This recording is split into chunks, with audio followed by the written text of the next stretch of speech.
Assalamualaikum warahmatullahi wabarakatuh. Yang terhormat Ibu Ari Rohmawati, Magister Pendidikan selaku dosen pengampu mata kuliah Apresiasi Sastra Indonesia dan teman-teman yang saya banggakan. Puji syukur marilah kita panjatkan kepada Allah Subhanahu wa Ta'ala dan sholawat serta salam semoga tetap tercurahkan kepada Nabi Muhammad SAW. Baiklah, pada kesempatan kali ini kami akan mempresentasikan tentang jenis-jenis dongeng.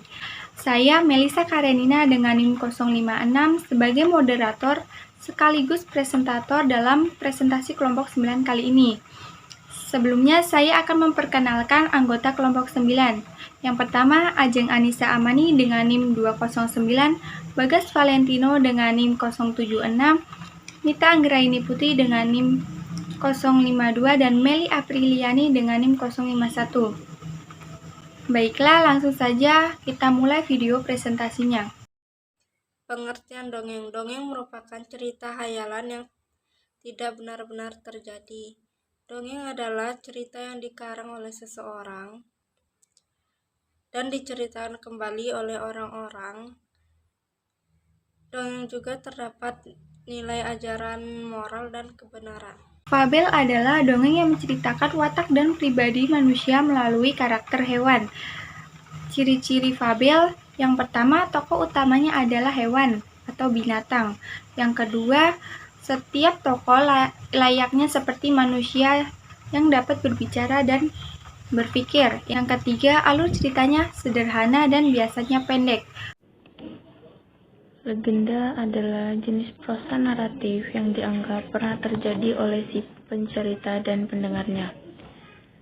Legenda berhubungan dengan asal mula benda atau tempat. Mitos adalah cerita suatu bangsa tentang dewa dan pahlawan zaman dahulu yang mengandung penafsiran tentang asal-usul semesta alam, manusia, dan bangsa itu sendiri yang mengandung arti mendalam dan diungkapkan dengan cara gaib. Ingin menjelaskan tentang Sage. Sage adalah cerita lama yang berhubungan dengan sejarah yang menceritakan keberanian, kepahlawanan, kesaktian, dan keajaiban seseorang.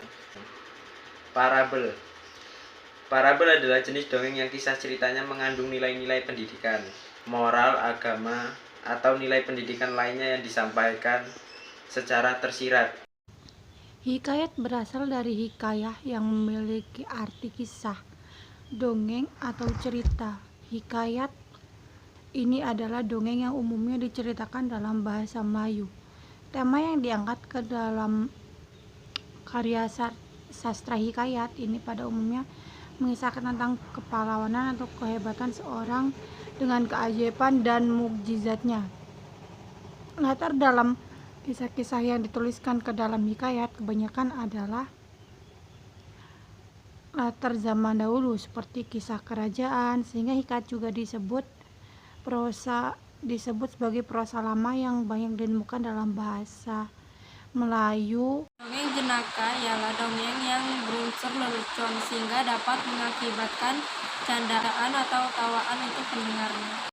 Baiklah, itu saja yang dapat kelompok kami sampaikan pada presentasi kali ini. Semoga dapat bermanfaat bagi teman-teman semua. Saya akhiri. Wassalamualaikum warahmatullahi wabarakatuh.